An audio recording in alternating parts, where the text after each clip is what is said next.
do. You are not the father.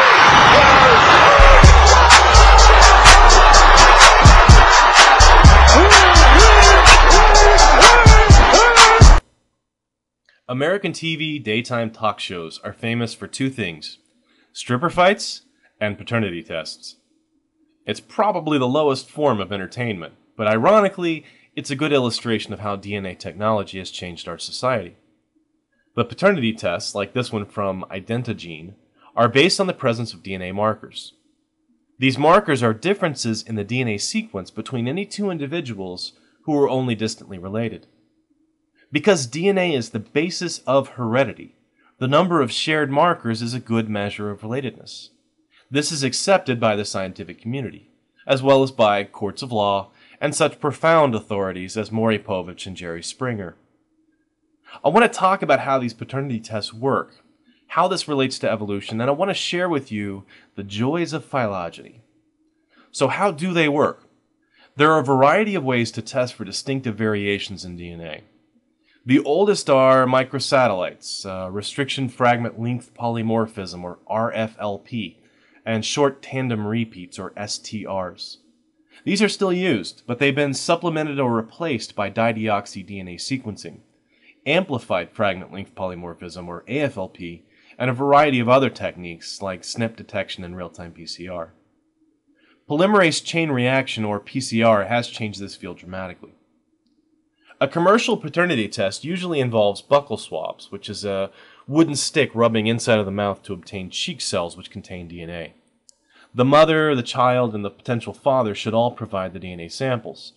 In general, the child's markers should be an overlay of half of the mother and half of the father's marker. There are some interesting exceptions, but not relevant here. The lab receives the samples and tests them for the presence of the markers. Then an algorithm calculates a probability of a match based on the shared markers of mother and father. The math is surprisingly straightforward. The probability is the product, that's multiplication by the way, of all the parentage index values for each locus or individual site. The cost of a test is $149 from Identigene, and you can buy it at your local CVS for much less. The results come in 3 to 5 days and are 99.99% accurate. How close is that to the movie world of Gattaca? Identigene also offers tests for grandparents, aunts, uncles, and even for ancient ancestry. Ever wonder if you have East African ancestors? Now you can find out. Courts should make this mandatory for people convicted of racially motivated crimes, and they should film the criminal getting the results. I think we would see some very entertaining revelations. Jerry Springer could host. Okay, back to the topic. We've seen that DNA markers or genetic changes can reveal relatedness. Biologists use the same process for classifying populations of organisms. Imagine you're going to the rainforests of Costa Rica. You're going to collect snails from the forest floor and attempt to create a classification system for them. Do you base it on morphology, shell size, color, location found, speed, or skin texture? How relevant are those differences? It's a lot harder than it sounds. Enter DNA typing technology. Suddenly, what looks like 3 distinct populations of snails turns out to be one genetically identical population of snail, but differing in nutrition based on local environment. The process is very similar to our talk show paternity tests, except that the snails don't call each other names and get into a slap fight on stage. So, DNA markers are important for classifying species. This field is called phylogenetics and has largely replaced the old-fashioned Linnaean taxonomy you learned in school. You memorized King Philip came over from green Spain or whatever mnemonic you used for nothing. Don't blame me, blame your biology teacher.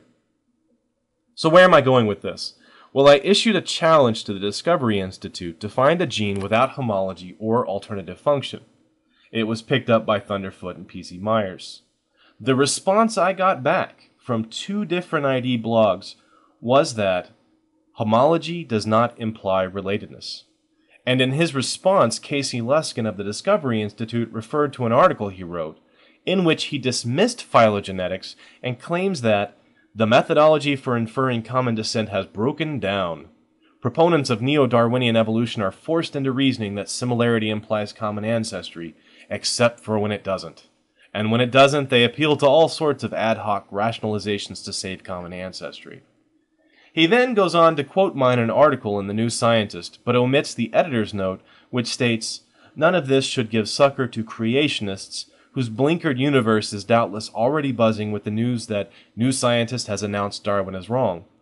Expect to find excerpts ripped out of context and presented as evidence that biologists are deserting the theory of evolution en masse. They are not. The editors of the New Scientist must be psychic." I propose to test the idea that phylogenetics lies in tatters, and with it, the basis for paternity testing. I'm going to show a series of phylogenetic trees I created using public domain data and online tools. In a separate video, I will show you how you too can construct phylogenetic trees without leaving your comfy chair. A brief background on phylograms. They reflect genetic distance graphically as a series of branches. I'll include a few links on the right on how to interpret them properly. Here's our first gene product, catalase. Catalase is an enzyme that protects cells from oxidative damage. We would expect it to be evolutionarily conserved, and it is. But we can see how organisms who are closely related are grouped together by the genetic markers in the catalase sequence. Here's what those similarities look like in what we've called a multiple alignment, a way of representing these genetic differences with one-letter codes for each amino acid. The coloring code shows functional similarities between the different sequences. It's worth noting that if Casey Luskin is right, if the designer is reusing parts, she's creating an awful lot of different versions of the same enzyme to do the same job. That seems like a lot of unnecessary changes and diversity of forms for the same application. The designer, I suppose, must be inscrutable, so whatever we observe, she must have meant for it to look that way. And that's fine for apologetics, but it's disastrous for a scientific theory. This is the short list of organisms that were present in Homology. When I expand the scope of this to include a lot of other organisms which are not included in Homology, I get a phylogram that I can't fit on one page. I've had to break it down to be readable. I've got on here 3 hominids, 3 species of dolphins, 6 fish, 3 birds, 2 frogs, 5 plants, 12 insects, and a smattering of other groups just to make it interesting. When the animal name is followed by a number, that represents the duplication of the gene sequence. You can see that the duplications are more closely related to each other than they are to other organisms.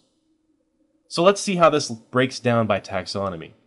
Well, the vertebrates are all grouped correctly, although I'm not sure how far back dolphins and mice share an ancestor. Let's break this down a little more. All the dolphins and the hominids separately are all very close together, suggesting that they are genetically very similar and therefore closely related to each other. The 2 types of yeast are actually very distantly related, which I found surprising, but apparently this is well known to yeast biologists. It looks like the homology and taxonomy line up for all of these, which is really pretty neat. There is one organism out of place on this graph, and it's a roundworm that appears to be more related to bacteria than to other roundworms. What shall we make of this? I did a little research on it thinking I had discovered a flaw in the phylogeny. Actually, it's a flaw in my research. Photorhabdus is a pathogenic bacteria of a roundworm, which is itself a pathogen of insects. I misread the description from the phylum. I wouldn't have caught it if it hadn't been for the phylogram. So let's take a look at the second half of the phylogram for catalase. I honestly don't know the taxonomy of some of these things, but I'll group the ones I know. Shrimps and prawns are closely related. The mosquitoes are all closely related. But the bluet, or blue, I don't know how you say it, dragonfly seems to be an outlier. I was very concerned that Casey was right. Phylogenetics is in tatters, until I did a little reading on dragonflies. They are very genetically diverse, often producing what are called cryptic species, and this particular one has more arthropod markers, making it appear more closely related to shrimp than a beetle for this one protein. I'm going to save others for a future video, but I hope I provided some information for proponents of intelligent design to review. So, does homology imply relatedness? I think the answer is obvious.